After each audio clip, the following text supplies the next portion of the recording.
Hello everyone, welcome to my Bhaiphonta vlog. জানি ভিডিওটা দিতে অনেক লেট হয়ে গেছে, কিন্তু কিচ্ছু করার নেই। এত ভিডিও ছিল যে মাঝখান থেকে আমি এডিট করেই উঠতে পারিনি। ভাইফোঁটা তো সব ভাই বোনেদের জন্যই খুবই স্পেশাল, তেমনই আমরাই বাদ যাই কী করে। আমাদের জন্যও ভাইফোঁটার দিনটা বড্ড স্পেশাল। সকাল সকালই আমার কাজ পড়ে গিয়েছিল দাদাদের জন্য মিষ্টির প্লেটটা সাজানোর, যেই কাজটা তো আমার বেশ ভালো লাগছিল। আর জানো, আমার মায়েরা কিন্তু 4 ভাই বোন, অ্যাকচুয়ালি 3 বোন আর একটাই মাত্র আদরের ভাই, যেই কারণে মামা তো সবার খুব প্রিয়, সবার আদরের ছোট্ট ভাই। মা প্রথমে মামাকে ফোঁটা দিয়ে নিল, আর মা দিয়ে দিল মামাকে একটা গিফট, যেটা ছিল শীতের একটা সোয়েটার। আর মামার রিয়াকশনটা দেখে তোমরা বুঝতে পারবে না, কিন্তু মামার বেশ পছন্দ হয়েছে। মামা ওই ক্যামেরা দেখে একটু অকওয়ার্ড হয়ে গিয়েছিলো, তাই জন্য রিয়াকশন দিতে ভুলে গিয়েছিল। এরপরে মামাও মাকে একটা গিফট দিল, বেশ সুন্দর একটা শাড়ি, আর মায়েরও তো বেশ পছন্দ হলো। এরপরেই ছোটো মাসি লাফাতে লাফাতে চলে গেল মামাকে ফোঁটা দিতে। আর ছোটো মাসি ফোঁটা দিচ্ছে, ভিডিও করব, তার মাঝখানে চলে এসেছিলো গণ। আর দেখো ওকে রেকর্ড করছি বলে কত আনন্দ পেয়েছিল।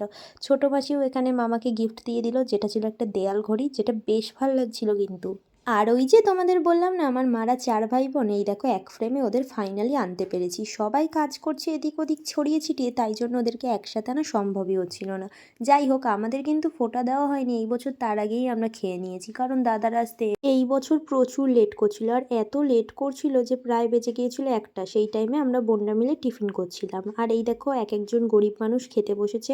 সবাই লাজ লজ্জা ভুলে এত খিদে পেয়েছিল, যেন পেটের মধ্যে ইঁদুর দৌড়াচ্ছিল আর তার পেছনে বিড়ালও দৌড়াচ্ছিল। তাই জন্য সবাই মিলে আমরা খেয়ে নিয়েছিলাম। আর খাওয়া দাওয়া কমপ্লিট করে তারপর দাদারা চলে এসেছিলো, তখন বসে গিয়েছিলাম দাদাদের ফোঁটা দিতে। প্রথমেই বড়দাদা যেহেতু বড়, তাই জন্য বড়দাদাকেই ফোঁটা দিয়ে নিয়েছিলাম। এরপর তোমরা জাস্ট দেখো বড়দাদা আমাদের কিভাবে আশীর্বাদ করেছে।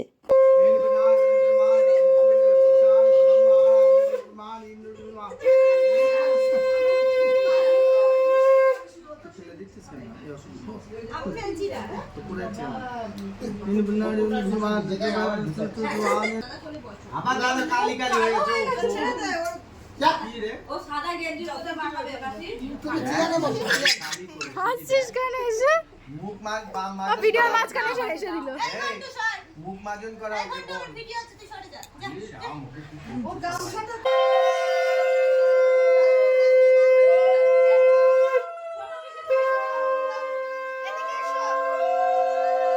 আচ্ছা, এখানে কি তোমরা একটা জিনিস নোটিস করলে? এই দেখো আমার দাদা আঙুল দিয়ে দিয়ে দেখাচ্ছে যে এই মিষ্টিটা খাওয়া, এই মিষ্টিটা খাওয়া। ও না ছোটোবেলা থেকে ওকে রাখি পরাই ফোঁটা দিই, তার আগেই না ও মিষ্টি খেয়ে নেয়। যখন ছোট ছিলাম না, একদম প্রথম ফোঁটা দিতাম, ছোট্ট বাচ্চা ছিলাম দুজনেই, তখনও রাখির সময় বা ভাই ফোঁটার সময় আগেই ফোঁটা দেওয়ার আগে বা রাখি পরানোর আগেই মিষ্টি খেয়ে নিত।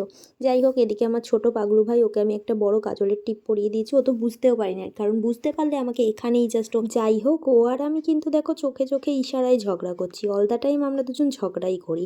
আমার ফোঁটা দেওয়া কমপ্লিট হলে এরপর বোনেরাও দাদাদের ফোঁটা দিয়ে দেয়, আর দাদা ঠিক সেমভাবে আমাকে যেইভাবে আশীর্বাদ করেছিল সেইভাবেই ওদেরকে আশীর্বাদ করছিল। আমি তো জাস্ট হেসেই লুটোপুটি খাচ্ছিলাম। এখানেই বোঝা যায় যে মানুষ কতটা আলাদা হয়, কারণ আমরা সব ভাই বোনেরাই কিন্তু একে অপরের থেকে আলাদা। কেউ একটু দুষ্টু, কেউ একটু মিষ্টি, কেউ একটু চঞ্চল, কেউ একটু শান্ত।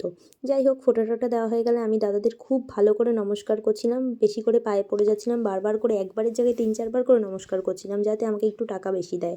এদিকে টাকা দিচ্ছে, আর দেখো গণভাই তো পাগলে গেছে টাকা নেওয়ার জন্যে। এনে শোনা এনে। আচ্ছা, এটা বলে দে যেটা দান হচ্ছে দান। আচ্ছা, তোমরা কি কখনো দেখেছো ভাইফোঁটার টাকা এরকম অনলাইনে দেওয়া হচ্ছে? না দেখতে পেলে আমাদের বাড়িতে চলে এসো, দেখে নাও। ভাইফোঁটার টাকা কিউআর কোড দিয়ে স্ক্যান করে তারপর দেওয়া হচ্ছে। টাকা পয়সা লেনদেন সব হয়ে গেলে তারপর দেখছি মা রান্না বান্না করছে। আসলে মায়েরও অনেকটাই লেট হয়ে গিয়েছিল, কারণ মা একা হাতে সবটা রান্না বান্না করছে। কারণ সকালবেলা সবাইকে লুচি দেওয়া থেকে শুরু করে তরকারি দেওয়া, তারপর দুপুরের খাবার দাবার। আসলে সকালবেলা টিফিন করলে না দুপুরে রান্না করতে একটু লেটই হয়ে যায়।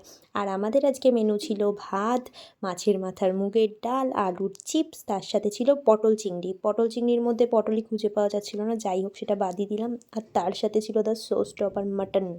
মাটন কে কে ভালো খাও অবশ্যই কিন্তু কমেন্টে জানি, আমি তো খুব ভালো খাই। তারপরে ছিল চাটনি, পাঁপড়, মিষ্টি, দই। মিষ্টিটা দেখাতে ভুলে গেছি। এখানে আমি বসে পড়েছিলাম খেতে। আমি মাসিকে বলেছিলাম মাছের মাথার ডালের মাছের মাথাটা আমাকে একটু বেশি দিও, কারণ এই ডালটার না মাছের মাথাগুলো খেতে খুব ভাল লাগে। মাসি মাছের মাথার জায়গায় আমাকে বেশি করে করে তেজপাতা দিয়ে দিয়েছে। তার সাথে ছিল চিপস, যেটাও খেতে লাগছিল দারুণ। আর আমি আমার দিদির সাথে যতটা না ইয়ার্কি করি, আমার দিদি কিন্তু আমার সাথে বেশি করে। দেখো, ওকে আমি জাস্ট একবার ইয়ার্কি করব আর ও আমার সাথে বারবার করবে।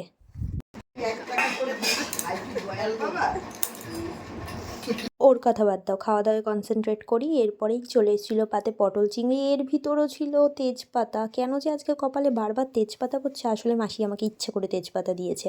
তারপর মাটন দিয়েছে, মাটনের মধ্যেও দিয়েছে তেজপাতা। যাই হোক, মাটনটা খেতে দারুণ ছিল, তোমরাই জাস্ট দেখতে পারবে, কারণ আমার মা মাটন খুব ভালো বানায়, খুব ভালো বানায়। এরপর আমি দিদির সাথে ইয়ার্কি করিনি, দেখো সেদে সেদে আমার সাথে ইয়ার্কি করছে। আমার তো রাগ হয়ে গেছিলো, কিন্তু কিছু করার নেই, নিজেরই তো দিদি, ফেলেও তো দিতে পারি না। দেখো কীভাবে হাসছে।